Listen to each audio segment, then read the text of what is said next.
वो हम लोगों के जैसे इतनी फीस हाइक ना देखे, कि लगातार जो फीस बढ़ती जा रही है ना यूनिवर्सिटीज में, वो ना देखे। एजुकेशन के लिए हम लोग फॉरेन जाने के बारे में 10 बार सोचते हैं, क्योंकि पैसे नहीं है हमारे पास में। और आप एजुकेशन के बिना कुछ नहीं कर सकते हो, कुछ भी नहीं। जितने भी हम लोग ज्ञान दे रहे हैं वो सब दैट आर फर्दर थिंग्स, शुरुआत ही आपकी एजुकेशन है। तो मैंने वहां पे संकल्प लिया था कि मैं जीवन में अपनी पढ़ाई जो अभी तक मैं कर पा रही हूँ, जितना मुझे मेरी फैमिली वाले पढ़ा पा रहे हैं, मैं एट लास्ट में अपने समाज के लिए ऐसा करना चाहती हूँ कि हमारे लोगों को 1 रुपए फीस ना देनी पड़े। मैं चाहती हूँ ये काम करना। और मुझे किसी का कोई हेल्प नहीं चाहिए कि आप लोग आके मुझे फाइनेंशियली मदद करें। आप लोग बस घर में ये बातें पहुंचाइए, अपने बच्चों में ये बातें पहुंचाइए। और जैसे अभी सर ने कहा कि जॉब के बारे में, ये हमारे लोगों के दिमाग में बैठा दिया है हमारे लोगों ने कि आपको पढ़ाई करनी है तो आपको जॉब लेनी है। Why do you have to take job? I don't know. Education is not just for your job purpose. Education brings knowledge. Knowledge है तभी सब कुछ है। जॉब करने के लिए आप एजुकेशन नहीं करते हो। डॉक्टर अंबेडकर जी ने जॉब करने के लिए कभी एजुकेशन नहीं ली। आप मुझे बताइए, मैंने सुना है ये चीज कि जब वो मरे तो उनके ऊपर 20,000 का कर्जा था। अगर वो जॉब करते तो कहाँ आलीशान जिंदगी जी रहे हो, तो वो लंदन में। क्यों आया वो सामाजिक काम करने के लिए, अपना इतना सब कुछ घर बार छोड़ के। जैसे सर ने बताया कि अपने भाई के मौत पे वो 3 दिन बाद पहुंचे, अपनी बेटे की मौत में वो इतने दुखी हुए, लेट पहुंचे, अपनी बीवी की मौत में वो लेट पहुंचे।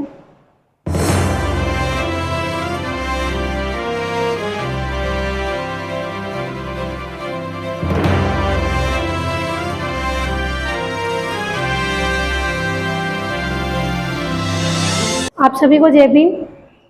पहली बार है कि मैं ऐसे कोई स्पीच, मतलब एक ऐसी छोटी सी मीटिंग में मैं बैठी हूँ।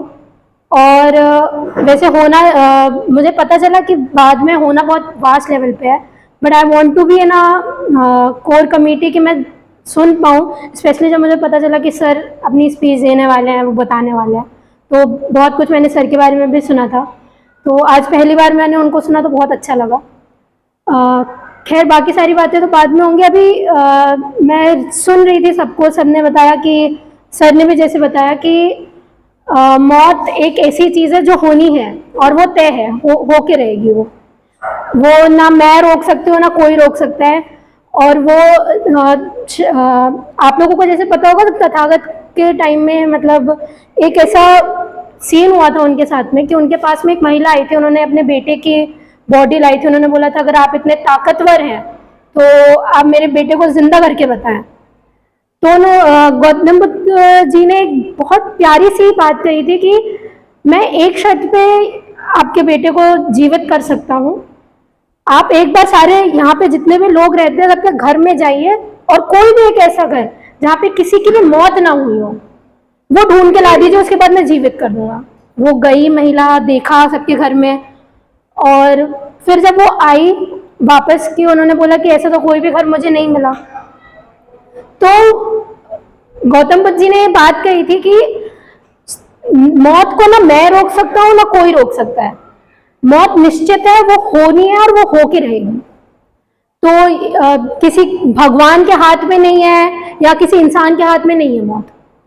और जैसे हम लोगों को सर ने बताया कि मौत अगर सबकी होनी है तो आपके जीवन को कोई लक्ष्य भी होना चाहिए। एक बात मेरे पापा मुझे हमेशा से बताते आए हैं, मुझे लगा कि आज वो बहुत अच्छा वक्त है उस चीज़ को बताने का। मुझे हमेशा पापा ने जब पढ़ाया है या मैं जब पढ़ती आई हूँ उनके साथ में, तो उन्होंने हमेशा एक चीज़ मुझे कही कि अपेक्षा, जीवन में अगर तुम्हारे लक्ष्य नहीं है कोई तो तुम्हारा जीवन जानवरों की तरह है। क्योंकि जानवर भी जीते हैं, खाते हैं, पीते हैं, अपनी लाइफ जीते हैं, इधर उधर घूमते फिरते हैं, उसके बाद मर जाते हैं। और तुम इंसान हो, इंसान और जानवरों में फर्क होता है। तुम्हारे मस्तिष्क में तर्क शक्ति है जो जानवरों के पास नहीं है, इसलिए वो इंसान और जानवरों को भिन्न बनाती है एक दूसरे से। और अगर तुम्हारे जीवन में कोई लक्ष्य नहीं है और तुम उसे अपने लक्ष्य को सोसाइटी के लिए नहीं यूज कर पा रहे हो, तो मुझे ऐसा लगता है कि तुम्हारे जीवन का कोई आधार नहीं है फिर जीने का। और वैसे ही डॉक्टर अंबेडकर जी ने भी किया। एंड आई थिंक जो मुहिम उन्होंने शुरू की थी उनको एक चीज पता थी कि हमारे जो समाज में है, जो हर चीज शुरू होगी वो एजुकेशन से शुरू होगी। अभी मैं जब सब सारे लोग इंट्रोडक्शन दे रहे थे तो मैंने एक चीज नोटिस की कि many peoples are from faculty only, कि कोई टीचर है, कोई प्रोफेसर है, ऑल दैट स्टफ्स। तो आप लोगों को भी पता होगा कि अभी सिचुएशन जैसे एजुकेशन के टुवर्ड्स चल रही है वो सही नहीं है। और मैं भी दिल्ली यूनिवर्सिटी जैसे जगह में पढ़ रही हूँ, तो मैं भी देख रही हूँ कि हमारे लोगों के लिए जो बन चुका है ना एनवायरनमेंट, वो इतना बुरी तरीके से बन चुका है कि we can't even take breath over there, कि हम एक सांस ले लें और भीम का नाम भी ले लें, तो ये नहीं है। या तो कोई लेग पुलिंग होगी या तो कुछ होगा। तो मुझे ऐसा लगता है कि उन्होंने, हमारे जितने भी महापुरुष हुए हैं, उन्होंने हमेशा से एक चीज कही है कि शिक्षा बहुत जरूरी है हमारे जीवन में। और मुझे ऐसा लगता है कि अगर मैं कोई, अभी मैं रिसेंटली संकल्प भूमि गई थी, आप लोगों को पता होगा, वहां से जब मुझे कॉल आया तो मैं पहली बार वहां पे गई और मुझे बहुत अच्छा लगा। हम लोगों की प्रॉब्लम पता है एक चीज है कि हम लोग राय तो बहुत देते हैं कि यार हमको ऐसा करना चाहिए, हमारे लोगों को ये करना चाहिए, कुछ मुहिम करनी चाहिए। सर ने बाद में बोला, पहले उन्होंने एक इवेंट ऐसा तैयार कर लिया कि हम करने वाले हैं, उसके बाद उन्होंने बोला। पर हमारे लोग ऐसे हैं जो कई बार करते नहीं है, पर वो राय देने पहले पहुंचते हैं। तो ये चीज मुझे ऐसी लगी कि ऐसा नहीं होना चाहिए। अगर आप किसी को कुछ बोल रहे हो, किसी को कुछ समझाने की कोशिश कर रहे हो कि अगर आपके जीवन का कोई लक्ष्य होना चाहिए, तो आपके जीवन का क्या लक्ष्य है, सबसे पहले आप ये बताइए। ये चीज है कि जो जितने भी सरकारी लोग हैं वो खुल के नहीं आ सकते, बट हर चीज आपको आके धरना प्रदर्शन करने की जरूरत नहीं है। हमारे कई बच्चे ऐसे हैं जो पढ़ नहीं पा रहे हैं, आप उनको एजुकेट कर सकते हैं। और डॉक्टर अंबेडकर जी ने अपनी हर चीज की जो लड़ाई है वो अपनी पढ़ाई के बाद ही की है, ये आप लोगों को भी पता होगा। सबसे पहले उन्होंने शिक्षा ली है अपनी। तो मैंने वहां पे एक बहुत, हो सकता है लोग ये कहेंगे कि अरे छोटी सी लड़की है, बड़ी बड़ी बातें कर रही है, क्या करेगी, हम भी देखते हैं। पर जब तक मैं अपने जीवन का एक लक्ष्य नहीं बनाऊंगी तो मुझे नहीं लगता मैं उसके टुवर्ड्स कोई काम कर पाऊंगी। If I don't have any गोल कि मैं अपने लाइफ में कोई गोल अचीव करना चाहती हूँ, तो I will not go in that path. तो मैंने ही वहां पे एक संकल्प लिया था सर कि मैं अपनी लाइफ में, मुझे कोई फर्क नहीं पड़ता लोग मुझे याद करे ना करे, क्या करे, कुछ नहीं। मैं जो चीजें देख रही हूँ एजुकेशन के टुवर्ड्स, मैं चाहती हूँ कि हमारे आने वाले जितनी भी जनरेशन हैं वो हम लोगों के जैसे इतनी फीस हाइक ना देखे, कि लगातार जो फीस बढ़ती जा रही है ना यूनिवर्सिटीज में, वो ना देखे। एजुकेशन के लिए हम लोग फॉरेन जाने के बारे में 10 बार सोचते हैं क्योंकि पैसे नहीं है हमारे पास में। और आप एजुकेशन के बिना कुछ नहीं कर सकते हो, कुछ भी नहीं। जितने भी हम लोग ज्ञान दे रहे हैं वो सब दैट आर फर्दर थिंग्स, शुरुआत ही आपकी एजुकेशन है। तो मैंने वहां पे संकल्प लिया था कि मैं जीवन में अपनी पढ़ाई जो अभी तक मैं कर पा रही हूँ, जितना मुझे मेरी फैमिली वाले पढ़ा पा रहे हैं, मैं एट लास्ट में अपने समाज के लिए ऐसा करना चाहती हूँ कि हमारे लोगों को 1 रुपए फीस ना देनी पड़े। मैं चाहती हूँ ये काम करना। और मुझे किसी का कोई हेल्प नहीं चाहिए कि आप लोग आके मुझे फाइनेंशियली मदद करें। आप लोग बस घर में ये बातें पहुंचाइए, अपने बच्चों में ये बातें पहुंचाइए। और जैसे अभी सर ने कहा कि जॉब के बारे में, ये हमारे लोगों के दिमाग में बैठा दिया है हमारे लोगों ने कि आपको पढ़ाई करनी है तो आपको जॉब लेनी है। Why do you have to take job? I don't know. Education is not just for your job purpose. Education brings knowledge. Knowledge है तभी सब कुछ है। जॉब करने के लिए आप एजुकेशन नहीं करते हो। डॉक्टर अंबेडकर जी ने जॉब करने के लिए कभी एजुकेशन नहीं ली।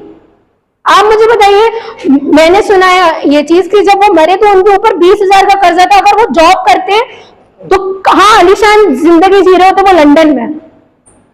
क्यों आया वो सामाजिक काम करने के लिए, अपना इतना सब कुछ घर बार छोड़ के। जैसे सर ने बताया कि अपने भाई के मौत में वो 3 दिन बाद पहुंचे, अपनी बेटे की मौत में वो इतने दुखी हुए, लेट पहुंचे, अपनी बीवी की मौत में वो लेट पहुंचे। तो हमारे अंदर ये सारी चीजें इसलिए नहीं पनप रही हैं सर, मुझे ऐसा लगता है क्योंकि हम लोग समाज को अपना परिवार नहीं मान पा रहे हैं। हमारे लिए परिवार हमारा वही है कि मेरे बीवी, मेरे बच्चे, बस यही परिवार है। परिवार के लिए सब करते हैं, परिवार के लिए मेरे पापा भी परिवार के लिए कर रहे हैं, आप लोग भी अपने परिवार के लिए कर रहे हैं। पर आपको याद तो अब रखा जाता है जब आप समाज के लिए उतर के आते हैं। हम अपने जितने भी महापुरुष हैं उनको याद इसलिए कर रहे हैं क्योंकि उन्होंने परिवार को छोड़ के समाज के लिए सोचा। और ये लक्ष्य हमको बनाना जरूरी है। और आई थिंक आपको अपने बच्चों को ये चीज जरूर बतानी चाहिए कि प्राइमरी फोकस आपका, प्राइमरी गोल आपका होना चाहिए एजुकेशन। कई लोग हैं हमारे जो नहीं कर पाते हैं, नहीं सर्वाइव कर पाते हैं। तो जैसे सर ने ये इवेंट रखा, हो सकता है आगे आने वाले टाइम में कोई और इवेंट रखा जाए जिसमें हम बच्चों की मदद कर पाए। बहुत सारे इवेंट्स ऐसे चल रहे हैं। तो इस चीज के गोल्स के टूवर्ड्स हमको बढ़ना चाहिए। और आई थिंक दूसरों को बताने से पहले आप लोगों को भी अपना गोल फोकस कर लेना चाहिए कि फैमिली के जीना सब जीते हैं, हम समाज के लिए कुछ करके आए हैं। और आप लोग आए हैं, ये टाइम निकाल के आए हैं, और ये समाज के लिए ही टाइम निकाल के आए हैं। क्योंकि अभी के टाइम में बहुत सारे लोग यहाँ पे घर में सो के बैठ रहे होंगे, खाना बना रहे होंगे, फीमेल्स अपना काम कर रही होंगी किचन का, बट लीविंग दैट मैम यहाँ पे आई है, मैं पीछे मैं देख रही हूँ 2 लेडीज को, वो लोग अपना काम छोड़ के आए हैं just because they have their think कि हम लोगों को हमारे समाज के लिए कुछ करना है। ये गाइडेंस है, ये हम लोगों को हमारे महापुरुष सिखाते हैं। एंड आई थिंक मुझे भी ये सारी चीजें अपने महापुरुषों को पढ़ने के बाद समझ में आई हैं। तो बस मैं ज्यादा कुछ नहीं कहूंगी, सर ने भी बहुत सारी बातें बताई, बाकी लोगों ने भी बहुत सारी बातें बताई। Thank you so much. जय भीम, धन्यवाद।